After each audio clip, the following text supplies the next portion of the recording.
Hi, Welcome. everyone. Hey. Welcome to Reignite the Spark, day 2 of this 5-day challenge to really renew and deepen your love and connection. We are so incredibly grateful and excited that you are here. I'm Christine Earthart. And I'm Brett Earthart. We're the founders of the Center for Thriving Relationships. And we're so glad that you're here for day 2 because now we're really starting to build momentum. So we honor you for making this a priority in your life. Yes, let's do it. So day 2, we're going to introduce you to this concept of the love account. This is such an essential thing to be aware of. So really every relationship in your life has a love account, especially your romantic relationship. And every interaction you have, you're either putting a deposit in or you're taking out a withdrawal. So it could be the words you use, the tone you use, the actions you do, your body language, all of it. So for example, if I wanted Brett to pass me something, I could be like, could you pass that to me? That tone would be withdrawal. Deposit could be like, oh, hey, sweetheart, do you mind passing that to me? Yeah. Oh, thank you so much. Deposit. So really simple everyday interactions like that. And then bigger things, which could be, or medium size, maybe telling our partner how much we love them before they leave for the day, greeting them with a warm hug at the end of the day, sending them a really sweet little thinking of you message, spending quality time, really nurturing your love, being here right now for this challenge. Lots of ways in words and actions that we can put deposits in, and lots of ways that we can take out withdrawals. So when we become conscious of like, oh, every interaction is either a deposit or withdraw, then that tends to, bring out our best. It's like, oh, I'm all of a sudden aware of the ratio of kind of negative and positive that I'm giving my beloved. And we find that just that awareness increases the positive ratio by quite a bit. There's 2 ratios that we really want you to like imprint deeply into your brain. And it's the 5-to-1 and 20-to-1 ratios. And this comes from the research of Dr. John Gottman at the University of Washington, Seattle. He's an amazing researcher and a real relationship pioneer. So we thank him for his work. And so the 5-to-1 ratio is kind of that threshold at which even when our relationship is stressed, we want to maintain at least a 5-to-1 positive to negative ratio. So 5, we don't want to go any lower than 5 positives to 1 negative. We don't want to go any lower on the negative side. And this is so important because when we go lower than that 5-to-1, then all of a sudden our relationship really loses its resilience. We suddenly, start taking what each other says as attacks or criticisms, maybe even when they're not. And it just kind of starts, when we go below that 5-to-1, we're on this negativity spiral downwards. If we, can stay above that 5-to-1, again, we're just like so much more resilient. It's easy to see each other's best intentions. And that 20-to-1 is really, that is the level of thriving. If we're, having, just one kind of stressful or negative interaction, for every 20 positives, then we feel really highly satisfied in the relationship. And the interesting thing is also that we can't really go much above that 20-to-1, because if we do, then actually that's a symbolic of us being avoiders, avoiding the problems. And if we avoid our problems are going to eventually catch up to us.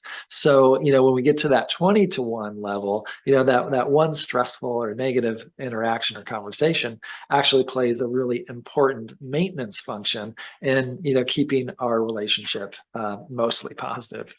Yeah, I love this ratio because it gives us something really tangible and practical to aim for. So if you had a day that you're like, oh my gosh, I just was not giving my partner my best, which is going to be inevitable, innocent, understandable. We're all humans. And so if that happens, it's like, oh, okay, it's just now time to catch up and put a lot more deposits in to really counterbalance it. So why this is so important? Well, for many reasons. One thing though to know about your precious brain is that we all have what's called a negativity bias, which means our brains naturally prefer prefer or cling to, I should say, the negative, challenging, painful experiences. And this is our brilliant brains looking out for our survival. So if you had 10 dogs that were super friendly, sweet, loving, wonderful, one dog that bit you, your brain is not going to pay all that much attention to the 10 that were kind. It's going to pay a lot of attention to the one dog that bit you, because knowing about that, maybe even if there's a tiny little chance that you could get bit again, your brain wants you to be on high alert. We've also probably all had the experience where maybe you gave a presentation or you did something and lots of people were giving you this positive feedback, maybe 10 people. Again, but one person gave you a pretty tough critique. What do you go home ruminating about? Probably that one tough critique. Yeah. And again, it's like, thank you, brain, for trying to work so hard to look out for me. That one critique probably indicates on some subconscious level a weakness that you have. And so our brains are like, well, I want to be on high alert to this weakness to help prevent you from getting hurt or harmed down the road. So helpful when it comes to surviving, not helpful though when it comes to thriving and experiencing our greatest relationship. So a painful, challenging interaction with your partner has immediate impact. So there's a sudden electrical surge in the brain. Positive experiences, though, we actually need to hold them in the brain for about 20 seconds in order for them to stick. So one, this points to the importance of appreciation, because we could have the most amazing partner and life, day, whatever it might be, but if we don't pause and actually appreciate it and recognize it as such, it'll just pass right on by. Whereas the challenging things, it doesn't take a whole lot of effort. So we want to be in continual appreciation of our life with our partner and of them. The other part of this is why the ratio is so important, why we need to have so many more, deposits than withdrawals, is because our brains need extra in order for things to just naturally balance out. So really important thing to be aware of in all areas of life. Yeah. So the next thing that we want to share with you is just to have an awareness that how you give love to your partner probably comes fairly easily to you, because it probably mimics how you also best receive love. So for example, if you're someone who you regularly love to point out to people things you appreciate and love about them, chances are you also really love, receiving support in that way, or you really love spending time with people. There's so many different ways that we all best give and receive love. And the most important thing I think to be aware of here is not to fall into the trap of thinking that how your partner best receives love is also how you do. So you're probably giving love to them, in the ways that work really well for you, but it may or may not really land for them. They might be like, nice, but it's not like deeply satisfying. And so we need to become masters of the one-of-a-kind art of loving our sweetheart, it isn't something that we just obviously know. It's something that we really need to learn. Absolutely. Yes. Yes, yes, yes. So here's a quote that we love. Yeah. If you keep doing what you did in the beginning, there will not be an end. And remember back to that romance stage of your relationship. Yeah. What were you doing? You're probably being incredibly attentive to what lit your beloved up, right? Like, you probably weren't attached to necessarily doing things your way. You were probably looking for what would just totally turn them on, right? What would give, them this overwhelming experience of love. And I want to give that to them. In the romance stage, that comes very easy. And we want to keep doing that. Yeah. Yes, for sure. Yeah, it's so important because in the romance stage, we take the extra effort, but chances are in your relationship right now, what you both long for more of in some ways is actually the hardest thing for each of you to give one another. And this is no coincidence. You're probably longing for it. You're hungry for it because your partner has a more challenging time giving it, which is why we need to really study and learn from one another so that we can show up in a way that's actually going to go to each other's hearts. So here's the exercise that we're going to invite you to do today. So today is all about being aware of your love account, putting some deposits in your love account, but not just deposits. So aiming for this 20-to-1 ratio, at least the 5-to-1 is so fabulous. And how can we put deposits in that mean the very most to our partner? So here are some questions we're going to invite you to interview each other today and ask one another. Yeah. So ask each other, what's your dream day of us together? If we could just do anything, I want to know exactly what would your dream be? And yeah, and you can ask me that too, and I'll tell you. But I want to know what your dream day of us, being together would be. Yeah, and when your partner is sharing the answers, you want to take really good notes. They are entrusting you with the key to their heart and to what lights them up. Again, when you're first dating someone, you're like trying to say like, "Oh, they like that. I want to do that thing to romance them and woo them and impress them." Not always, oftentimes though. And so we want to always be passionate about learning these things about each other. So what would our interactions be like? So in this dream day, what would our interactions be like? Hear more from each other. So ideally, you're both going to do this. This whole challenge is really optimized if partners are both doing it with one another, and make sure you're actually doing this. Very different than just intellectually getting it. Yeah, so it'd be like, oh yeah, it's we'd go to the beach, we'd go on a hike, and you would, for a good part of the time, you would like reach over and hold my hand, and yeah, you would, we'd have this beautiful, sweet, romantic vibe between us, and we'd, we'd communicate deeply, right? We'd take that time to really kind of touch into, kind of what we've been feeling recently in our life. Yeah, so it could be anything. And the aim is when you're listening to your partner's dream day, we don't want to make anything wrong. So no judgments, everything's welcome. We're not suggesting that you're agreeing to all these things. The key though is that you know, and that you aren't just assuming that you know best how to love and support your partner, and certainly not that it's the same as how you're best loved and supported. So other questions, what kinds of things would you do? How would you feel? How would we communicate? How would we speak? How would I speak and listen to you? So important. Like, how does your partner best enjoy communication? What would I help you with? Or how would I best support you in this dream day? And what would make you feel most loved and connected? So interview your partner. This is really important. We're going to leave time for you today to make sure you have this conversation, explore your dream day with one another, and that you're writing these things down. Ask them deeper questions. Like, when was the last time that you really stepped back to interview one another all about what lights you up, how you're best loved and supported? And your partner's answers are going to be different than yours, and let there be space for that.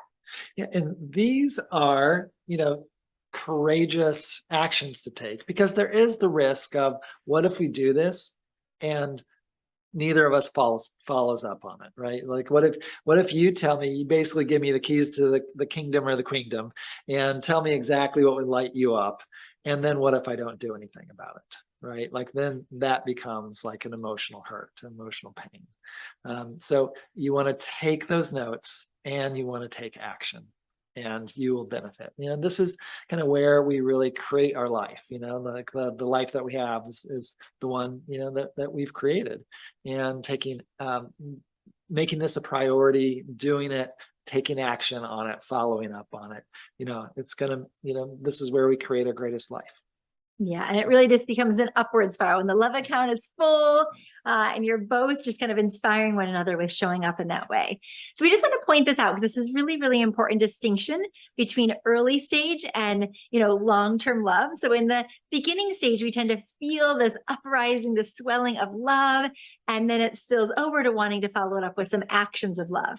In long-term love, we do not want to fall into the trap of waiting to feel the surge of love before we act, do some thoughtful, sweet, kind gesture towards our partner. Instead, we want to do the loving action and allow that to generate a feeling of love and admiration and fondness between us. So just recognize that those get kind of flip-flopped in long-term love, and so important not to wait and to take this action today. Do some loving action that is going to be most meaningful for your partner, and see what a difference it makes. And we want to positively reinforce whenever our beloved does the right thing, right? So, when, like, you're going to share this, our dream day together, and then, we want you to follow up and actually take action to help, create that, some of those wonderful dream experiences. And then when your partner does anything, puts in any effort, right, to kind of create, any aspect of your dream day, you want to be really, express gratitude and appreciation for that. That gives them those kind of puppy treats, that trains them to keep doing it. Yeah, it's so true. In relationships, one of the big reasons why we stop doing those kind, thoughtful, sweet, supportive things is because somewhere we begin to believe that it doesn't really matter. And so we want to let each other know how much it matters to us. Anything in your life. So within this challenge and far beyond, anything your partner does that you would love to continue, make sure you positively reinforce, thank them for it, let them know what it means to you, and really give them an opportunity to succeed. We all want to succeed in knowing that we can effectively love and support another human being, and really give your partner that acknowledgement and recognize that as you do, it's going to inspire them to want to do so much more of it. All right, so that brings us to day 2, your invitation, your challenge for today. So aim for that ratio of that 20-to-1 ratio. Yeah, just kind of monitor yourself. Are you giving your beloved a 20-to-1 ratio? And yeah, just challenge yourself to really succeed at that. Yes, invite you to ask your partner about their dream day. Pay special attention to the things that light them up. Take good notes, actually write them down or put them in your phone, or just take a snapshot for your heart to hold on to. And reinforce any positive things that your partner is doing. If it's if the verbal part of that's important to them, it's like, oh, I appreciate you so much. I'm so grateful for what you're doing. If they're more of a physical person, give them a hug, give them a kiss, give them a rub, yeah. So, but definitely reinforce it. Yes, you got it. So this day is all about your love account. So let's fill up those love accounts. Also wanted to encourage you to join us over in the Facebook group, and you can join in any day. You can do whatever day's challenge on any day. We would just love to hear from you. Post pictures in there. Write how did it go for you? What happened when you put this challenge into action? We would love to see you. And if you do all 5-day challenges and post about them, you could just send us an email and we'll send you over this free guide, this assessment and guidebook, all about how to really identify what fears you have that people aren't even aware of that are standing in the way of being close, and what to do specifically about it. And then we just wanted to plant the seed when it comes to love accounts. If you are looking for a really deep, meaningful way to keep your love account full, when Brett and I experienced our own relationship transformation, so we've been together 20 years, many of you know our story, so really sparkly, magical in the beginning. We got to a really tough place, really seriously considered going our separate ways. And when we chose to make a commitment, which we invited you to do yesterday, to experiencing the greatest version of your love, we dedicated every Friday night. We called it our conscious date night. We would learn and grow every Friday night, and our relationship really transformed from it. And that was many, many, many years ago. And things just really keep getting better. So if you're looking for a deep dive, we just want to let you know there is a sale on our Thrive in Love online course. There's the link to it. We'll send it in an email to you as well. In case you were inspired, it's half off right now. It's a full 90-day, 12-module program that really gives you the full proven roadmap to creating the best relationship possible. Congratulations. We just finished day 2. So yeah, I can just feel the energy building. Just keep taking action, keep moving forward. And we're cheering you on all the way. Yes, we sure are. Mwah, sending you all so much love. Thank you so much for being here and inviting us on the journey with you. You're doing incredible work. Thank you.